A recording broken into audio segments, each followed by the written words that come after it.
Sur Europe 1, venez vous confier à Olivier Delacroix en appelant le 01 80 20 39 21. Numéro non surtaxé, prix d'un appel local. Il est minuit 35 sur Europe 1 et nous accueillons Ophélie. Bonsoir Ophélie. Bonsoir, Bonsoir. Quel âge avez-vous Ophélie? 35 ans, D'accord. Et vous m'appelez de quelle région? du Nord, et plus exactement le 59, D'accord. à côté de Valenciennes pour être un peu plus précise. À côté de Valenciennes. D'accord. Qu'est-ce qui vous amène Ophélie? Dites-moi. Alors, au début, on a été accusé de maltraitance. On Donc, vous a on nous a accusé. accusé de maltraitance, oui. D'accord. Donc, sur un de nos enfants, qu'il avait 10 ans à l'époque. Vous avez Donc, combien d'enfants Ophélie? on en a 6 exactement. 6. D'accord. 6 enfants, oui. Donc, on nous avait accusé, donc l'école nous avait accusé que notre enfant, en fait, avait des brûlures de cigarettes sur le corps. Donc, l'IP est parti le jour même, c'était parti au procureur. Oui. Ni deux, le centre de recueil des informations préoccupantes est venu tout de suite chez nous, tout de suite. Donc, ils avaient repris mon fils de l'école, donc l'enfant de 10 ans. Ils sont Ils venus sont, le chercher à l'école? oui, ils sont venus chercher à l'école, ils sont revenus chez moi. Ils ont vu que mon fils n'avait aucun coup sur lui, aucun. Je précise bien aucun. Donc, ils ont tout de suite appelé le procureur pour dire en fait qu'il n'y avait rien et qu'il fallait lever la garde à vue en fait. Parce qu'en fait, on partait en garde à vue de base. Vous Vu que partiez en garde à vue apparemment, et c'était une dénonciation de la part de quoi? D'une maîtresse de ou l'école, non, de l'école, de de l'école? la directrice. Parce que pour la directrice, en fait, avoir 6 enfants à 33 ans, ce n'était pas possible. Les familles nombreuses, c'était tous des cassos. D'accord. Donc, il y a eu un dépôt de plainte de fait contre cette directrice, qui est d'ailleurs partie au parquet. Sauf que, on n'en a jamais eu, on n'a jamais eu de nouvelles. Vous avez porté plainte Parce il y a que combien de temps? ça fait 2 ans et demi. Ah oui. Parce que notre fils, en fait, subissait un harcèlement scolaire dans cette école-là. Et en fait, elle n'aimait pas les enfants, vous savez, qu'ils avaient des handicaps, en fait. Elle n'aimait pas du tout. Et vu que notre D'accord. fils, il a un handicap, elle Qu'a-t-il comme supportait. handicap En exactement? fait, la neuropédiatre avait diagnostiqué un TSA, Oui, donc trouble du spectre autistique. oui. Sauf que depuis, en fait, depuis 2020 exactement, depuis le 5 novembre 2020, en fait, notre vie, c'est un cauchemar. Clairement, c'est devenu un cauchemar. C'est-à-dire? Mais vraiment un cauchemar. En fait, au début, on nous a... Donc la CRIP, donc le centre de recueil des informations préoccupantes, était intervenu chez nous. Donc l'enquête, en fait, ils avaient été... En fait, pour qu'on ait une aide éducative, parce que l'école, en fait, disait qu'on avait besoin d'une aide éducative, ils avaient été racontés qu'on avait une machine à laver dans une chambre. Chose qui était un problème, parce que dans une chambre, vous n'avez pas d'arrivée d'eau, comme on avait dit à la juge. Oui, normalement. Sauf que, voilà, et en fait, ils en ont profité parce qu'on avait notre logement, en fait, qui était jugé insalubre. Il y avait du plomb dedans. Donc le logement, en fait, qui avait été déclaré vraiment au niveau de l'ARS insalubre. Donc c'était vraiment de l'insalubrité. Mhm. Donc nous, ni deux, on a cherché à déménager, quoi. Donc, sauf qu'on était passé au mois d'août au tribunal. Et en fait, on a déménagé. En fait, ça s'est joué à 2 jours près. En fait, on est passé au tribunal le 18 août. Et en fait, on a déménagé dans ce logement ici. Donc, actuellement, qu'on est ici, que je vous dis pas de bêtises, le 22 août. Donc, en fait, ça s'est joué à 2-3 jours près. Sauf que la juge a demandé une MJIE, donc une mesure judiciaire d'investigation éducative. Sauf que cette mesure d'investigation éducative, elle est venue très très tard. En fait, elle est intervenue au mois de mai, alors qu'ils avaient que 6 mois pour la faire, la mesure. Et en fait, ils nous ont laissé très très peu de temps pour qu'on puisse repasser au tribunal. Donc la fin de la mesure éducative, comme on expliquait, est intervenue, que je ne vous dis pas de bêtises, au mois de novembre. Sauf que nous, on est repassé au tribunal au mois d'août. Et en fait, la juge a ordonné une AEMO, donc assistance éducative en milieu ouvert. Enfin, on s'y opposait pas, quoi. Comme on s'est dit, si on avait fait un souci éducatif, voilà, quoi. On était là, prêts à accueillir le changement ou même des conseils, et j'en passe. Sauf que entre-temps, mon petit dernier, qui a 2 ans et demi, maintenant, donc à l'époque, il avait qu'1 an, en fait, il a été reconnu, entre-temps, autiste. Mais lui, par contre, autiste sévère. Oui. Et de là, en fait, l'assistante sociale de l'AEMO n'est intervenue qu'une seule fois chez moi. Une seule fois. Et elle nous a dit, il n'y a pas de souci, pour moi, tout est OK. Écoutez, on voit bien que vous êtes bien vos enfants. Pareil, j'en passe. Sauf qu'elle n'avait pas vu mon fils. Et en fait, mon fils s'appelle Valentin. Oui. Et sauf que mon fils, elle l'appelait Alexandre. Et en fait, elle l'appelait en fait en hommage en fait à une personne qu'elle avait connue et qui était décédée. Mhm. Donc en fait, elle avait pris mon fils un peu sous son coude en fait, je pense. Oui. Sauf que moi, cette AEMO, en fait, j'en voyais plus l'utilité du fait que ma plus grande, elle a 18 de moyenne, elle veut devenir avocate. Mon fils, malgré qu'à son handicap, il a quand même 14 de moyenne, donc ce qui est énorme. Ben oui. Mes deux autres filles qui sont suivies en élémentaire ont de très très beaux résultats. Ma petite dernière, pourtant qu'elle a un gros retard en langage, etc., elle a un très très bon bulletin scolaire. Même mon fils de 2 ans et demi, malgré qu'il a son handicap, l'école commence à le scolariser à partir de juin. Donc enfin, on se dit, c'est super quoi, parce qu'avoir des enfants avec des aussi bons résultats scolaires, c'est très peu courant, surtout pour une fratrie de 6, quoi, on va se dire. Oui. Et de là, en fait, l'éducatrice nous a fait le faux rapport, en disant comme quoi qu'apparemment, on donnait des médicaments à nos enfants, que nos enfants, on leur achetait tout, que nos enfants, en fait, grosse carence éducative. Donc la juge, ni une ni deux, elle nous a fait un placement à domicile. Non mais on s'est dit ok, on peut se remettre en cause quoi, donc il n'y a pas de souci, on se remet en cause. Vous imaginez, on se remet encore en cause. Oui. On se dit bon, il y a sûrement un souci à ce point-là. Sauf que la juge elle dit bon écoutez, pendant ce temps-là, vous passez une expertise psychiatrique avec un psychiatre de cassation et vous passez une expertise psychologique avec une psychologue de cassation aussi. Donc là on se dit ok, donc on est coupable de quoi en fait clairement. Donc là on se dit on est coupable de quoi. Donc l'ASE au début nous disent carence éducative, mais au final il n'y a pas de carence éducative. Après on nous dit carence alimentaire, au final il n'y a pas de carence alimentaire. On passe les expertises psychologiques et psychiatriques. Au final il n'y a rien du tout. Et apparemment c'est même la première fois en 30 ans de métier que le psychiatre nous a dit écoutez, vous êtes la première famille à qui je demande la levée du placement dans l'immédiat. Mhm. Nous, on s'est dit, enfin voilà quoi. On l'a passé le 2 février. Depuis le 2 février, je me suis dit, waouh, je revis. Enfin, vous voyez, je récupère mon sourire. Parce qu'on se dit, un placement à domicile, à n'importe quel moment, ils peuvent vous prendre vos enfants. Enfin, donc vous vous dites, waouh, enfin, Oui. vous sortez Bien sûr. d'un Bien sûr. engrenage. Bien sûr. Sauf que là, non, en fait. En fait, on est passé à la cour d'appel. Donc c'était le 16 mai. Et là, en fait, on est tombé des nues. On est tombé vraiment des nues sur le rapport de l'ASE. La dame était, en fait, ils sont venus que 3 fois à notre domicile. Oui. 3 fois 10 minutes et une fois 1 heure. Ils ont été dire en fait que clairement notre petit garçon de 2 ans, en fait, il nous a préparé tout notre temps. Enfin, mais vraiment des choses, je vous dis, rocambolesques. Ou même une chose qu'on a même été choqués, qu'apparemment on parlait de virginité de notre fille de 14 ans. Enfin, on s'est dit non, mais c'est pas possible. Et de là, en fait, on a su que l'ASE nous ont fait une demande de placement immédiat pour l'ensemble de nos 6 enfants, mais plus précisément pour nos 2 derniers. Et on se dit, bah, c'est pas possible. On se dit, on a quoi en fait maintenant? Et en fait, on avait passé au psychiatre de cassation, à la psychologue. En fait, ils avaient dit pas de enfin, on n'a aucune maladie, parce que quand vous faites ces expertises-là, vous ne les faites pas sur 1 heure de temps, quoi. Vous les faites sur plusieurs semaines. C'est ce que j'ai expliqué à votre collègue qu'il a pris mon, Oui, votre témoignage. mon témoignage. Et en fait, même le psychiatre, en fait, il a dit lever de placement parce qu'en fait, il n'y a rien du tout. Mes enfants, effectivement, présentent bien des handicaps, mais c'est surtout dû à des retards de naissance, en fait, qu'ils ont. En fait, c'est des retards, en fait, qu'on ne peut pas expliquer. Mais ça arrive. Comme il m'a dit, ça arrive. Et de là, donc le 8 mai, on est sûr que, plus précisément, nos 2 derniers, ils veulent vraiment placer nos 2 petits derniers, surtout Valentin et Kailin.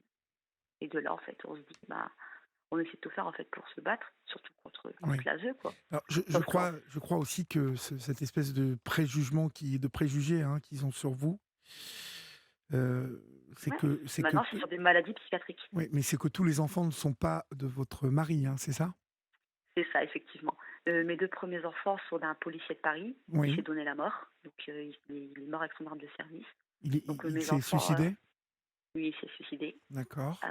Donc, en fait, ils en jouent aussi. Alors que mes enfants, ma plus grande, elle avait que 6 ans là, à cette période-là. Et en fait, elle l'avait même pas connu du tout parce que lui, il voulait pas du tout les reconnaître. Pour eux, ce n'était que des bâtards. Oui. Donc, ils n'en voulaient pas. Et en fait, eux-mêmes, sur ce rapport, en fait, en ont joué en disant comme quoi que mes enfants apparemment étaient mal depuis la mort de monsieur, de ce monsieur, et que mes enfants, en fait, ne vivaient plus. Oui. On s'est dit, Non, mais mais c'est pas vous êtes, possible, ils ne il y reconnaissent a pas. plein de préjugés sur vous. Euh, Voilà. Le papa avec qui vous vivez, il est papa desquels alors? De mes 3 filles, en fait. Parce qu'en fait, mon petit dernier, en fait, c'est le bébé qui est né d'un viol. En Il fait, il est né cette d'un personne, viol? oui, en fait, cette personne a été reconnue coupable, Oui. mais inapte de ses gestes et de ses actes. Donc, en fait, elle n'est pas, vis-à-vis de la loi, elle n'est pas punissable. Donc vous avez été agressé par cette personne? Voilà, voilà. Et j'ai su que j'étais enceinte de mon fils au mois de mai et j'ai accouché au mois de septembre. Et honnêtement, c'est mon plus beau cadeau. C'est ma plus belle victoire. C'est ma plus belle, je vais pas vous mentir, c'est ma plus belle victoire. Il a cru qu'il m'avait brisée, alors que non, j'en suis sortie plus forte avec mon fils. Mais cette personne était une personne proche de votre famille? Comment Hmm, Non, du tout. En fait, c'est une personne en fait en fait, j'avais racheté un chiot en fait à sa sœur. Oui. Et en fait, cette personne, j'avais trouvé sa pièce d'identité. Donc, je lui avais rendu tout bêtement. Et je la connaissais pas, ni d'Adam ni d'Ève, quoi. Je la connaissais vraiment de rien. Et en fait, un jour que mon conjoint était parti en déplacement, en fait, on a su après par la police, en fait, qu'il me surveillait, parce qu'on habitait juste devant des rails de train. Et en fait, il me surveillait derrière les rails de train. Il avait une obsession amoureuse envers moi. Et il est arrivé, il m'a poignardé et il m'a violée. Oh là là! Voilà. Mais Il a été il reconnu. aurait pu vous tuer? Voilà, il a été reconnu inapte de ses gestes et de ses actes avec Non tendance responsable, c'est ça? voilà, non et paranoïaque aussi. Donc, donc du coup, nous on s'est dit, enfin, ça s'arrête là, quoi. Enfin, c'est tout. Il a été jugé, enfin, c'est tout. Enfin, pour nous, ça s'arrêtait vraiment là. Sauf que l'ASE ont été rechercher le dossier au tribunal où ça s'était passé cette Oui, affaire de ce petit et dernier donc là? voilà, et l'ont remis au dossier de la cour d'appel en disant comme quoi qu'on peut pas aimer l'enfant d'un viol. Voilà. Alors ils disent que mon fils, effectivement, il est bien apprêté. Mon fils n'est habillé que en marque, en Hugo Boss, en Ralph Lauren. Enfin, j'en passe, vraiment que des marques haut de gamme. Sauf qu'il, enfin, moi je vous dis, la seule chose qui m'a choquée vraiment, vraiment, vraiment, vraiment, c'est la première fois que j'ai vu donc, cette dame de la référente ASE, qu'elle est venue à mon domicile. Dans le dossier de Valentin et Kaeline, sur leur dossier, c'était marqué adoption. Voilà, c'est ça qui m'a vraiment marqué. Adoption? Adoption, ouais. Et quand je leur ai demandé, elles ne m'ont pas répondu tout de suite. Et ensuite, j'ai dit, écoutez, j'aimerais bien savoir pourquoi c'est noté cela. Et elles m'ont répondu donc devant la TISF, donc devant la travailleuse d'intervention sociale et familiale, qui d'ailleurs elle-même n'a rien à me reprocher. Elle le dit elle-même, elle n'a rien à me reprocher. Elle leur a dit eux-mêmes, sauf que bizarrement, le rapport de la TISF ne figure nulle part dans le rapport de la cour d'appel.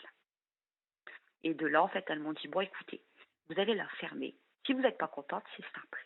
Vous sortez vos enfants, on appelle la police, et vous avez plus vos enfants. Donc, je me suis dit, Oui, voilà. vous ont menacé comme ça? Voilà, et c'est tout le temps ces mêmes menaces. Ou encore pire, c'est que la dernière fois, on m'a sorti devant ma grande de 14 ans qui rentrait du collège. Mais écoutez, madame, si vous n'êtes pas contente, c'est simple. On prend vos enfants. De toute façon, je vous ai dit que c'était la police qui venait les chercher. Mais nous aussi, on peut venir les chercher, hein, vous savez. En fait, quand vous entendez ça, vous voulez dire quoi?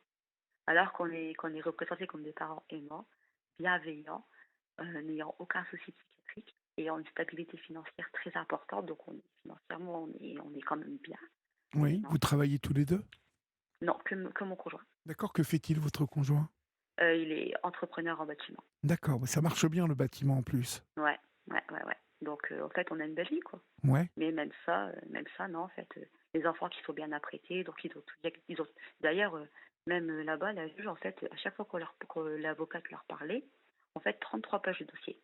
33 pages où elle a cru que c'était du pénal. En Mais fait, c'était 33 pages où il n'y avait aucune chose sur les enfants. mhm. En fait, c'était comme si c'était mon procès.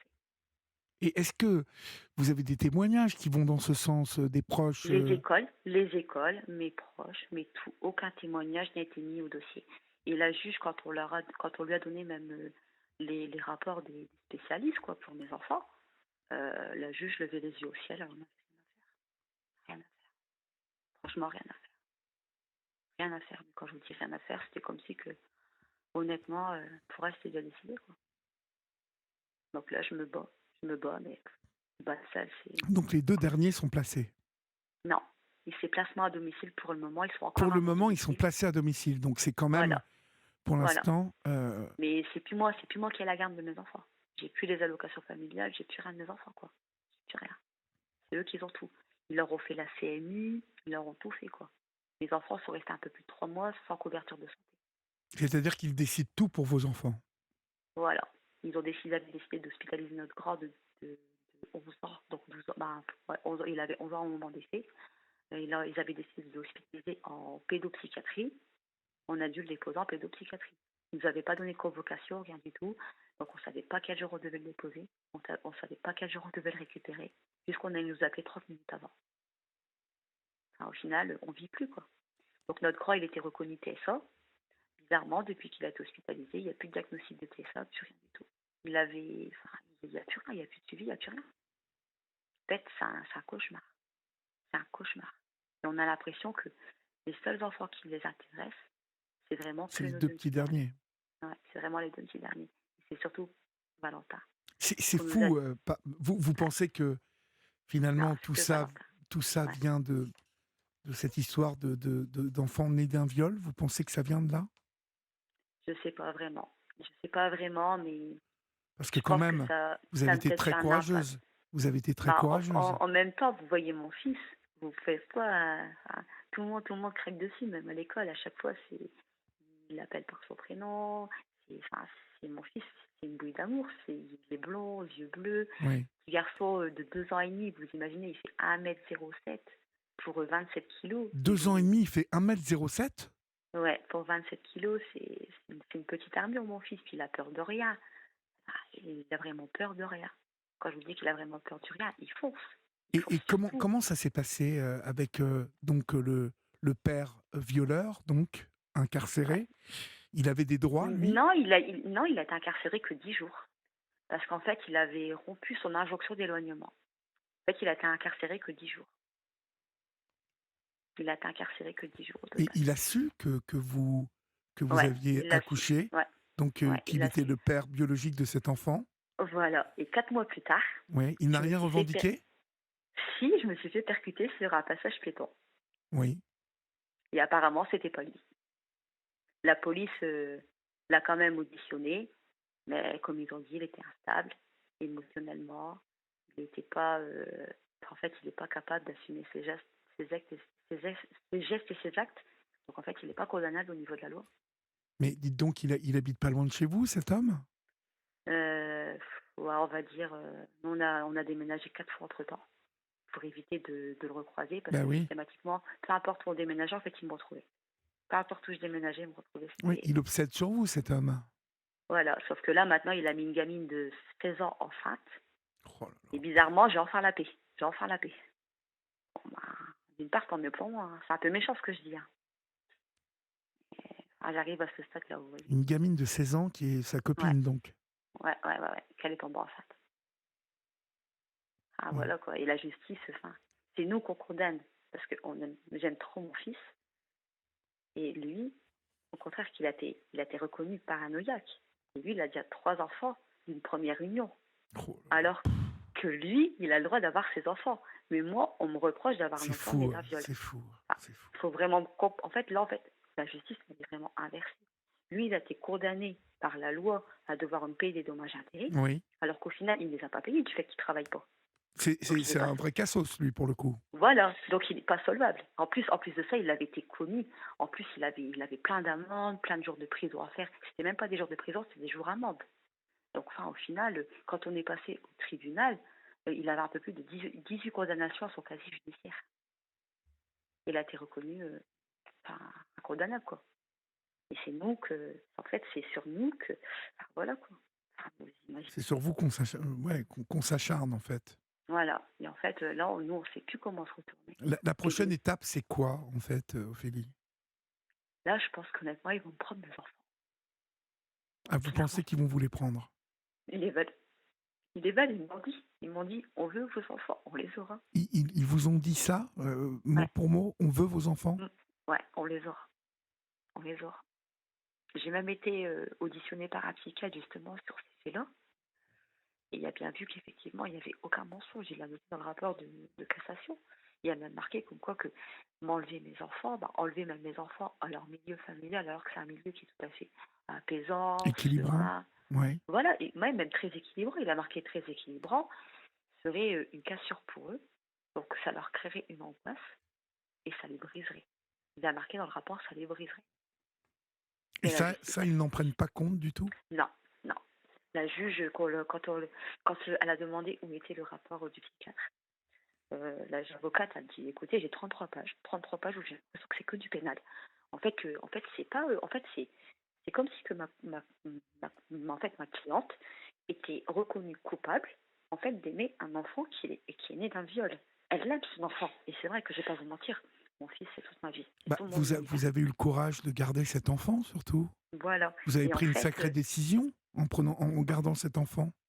voilà. Et en fait, j'ai l'impression que peu importe ce que je fais, on me le réclame toujours. Ils m'ont demandé dans n'importe quelle circonstance si j'avais pas éprouvé du plaisir pendant ce viol. Oh là là. Et là, je me disais non, mais c'est pas possible.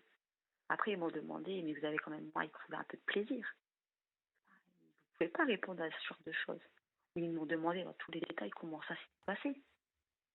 Ah, vous pouvez pas répondre à ce genre de choses parce que c'est comme si qu'en fait vous revivez la situation. Bien sûr. Et depuis, en fait, on vit un cauchemar. Clairement, on vit un cauchemar. Un cauchemar. Et c'est ça, en fait. C'est l'enfant né du viol. Voilà. C'est Ouais. ça. Ils ne peuvent pas imaginer que vous, Qu'on aime cet enfant. c'est votre enfant et que vous l'aimez. Voilà. C'est mon sang. C'est comme je dis à mon fils, même mon fils, comment il m'appelle, c'est ma vie. Mon fils, il m'appelle ma vie. Il m'appelle pas maman, il m'appelle ma vie.